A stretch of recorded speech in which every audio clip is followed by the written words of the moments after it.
let's put in a little bit of this wood here, the apple wood. Hope you guys got a lot of film in there. When you go to bed at night with smoky hair, you know, love it. I love the smell of smoke in my hair. Your hands are shaking from working the dough all day. Oh, look at that. That is magic because it's so simple. It's flour and water and salt. Even the smell of the dough, the boozy smell of the starter, it smells of history. My love of food and cooking most definitely was handed down to me from my grandmother. But it wasn't until I started to explore the archaeology of bread making in ancient Rome that I became like a card-carrying bread nerd.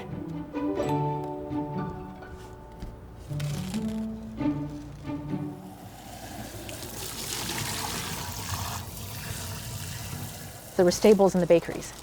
There were stables and manure. So imagine how manure flavored the bread, eh? All of those things.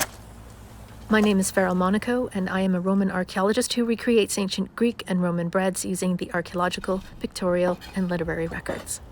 There we go. We're going to preheat that. I recreate everything from scratch, using replica technologies, using specific ingredients, growing my own starters. Okay, so we have Daryl. He actually came from the Italy bakery in Rome, but I mixed him with a little bit of Canadian flour, so I call him Daryl Romano. Here's Pompeiius.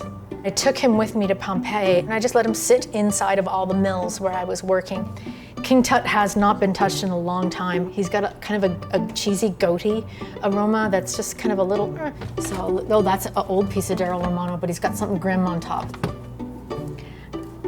Angelo. Do not touch. This is my very first starter. Good morning from Region 1. I'm in a rather beautiful bakery here this morning.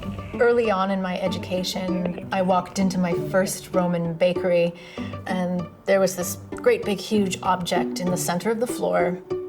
It was a Roman grain mill, and I became completely fascinated by it. Grain was poured into the top, ground against the meta, and flour came out the base. They have such a strong sense of power to them. And when you picture all of the elements combined, you can almost hear it. The crackling of the fire, the clopping of the donkey hoofs, the beaten, worn down bakery workers, a fairly miserable place to work. This is about the real people that fed Rome. They were skilled, they were craftsmen. When I first started recreating these breads, it happened initially because my fascination for the mills moved on to fascination of the product. Oh, I love it. It smells like train tracks. It smells like creosote. It's beautiful. I saw my first panis quadratus loaf at the Antiquarium of Bosco Reale. They were carbonized inside of the oven following the eruption of Mount Vesuvius in 79 AD. And they were protected for 1,700 years until they were discovered again. Everything around me started to disappear, and I was looking at this object going, why? What made these lines? What made the belt line around it? And why is it so complex? And so I set off recreating hundreds and hundreds of them for years. I am publishing my results very, very soon, which I think is the closest we can get to understanding the loaf, the purpose, and the people behind its manufacture. 2 years ago, I was fortunate enough to examine the loaves excavated firsthand.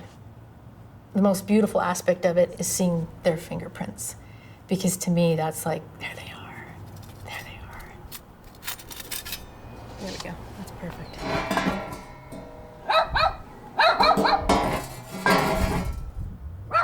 Enzo!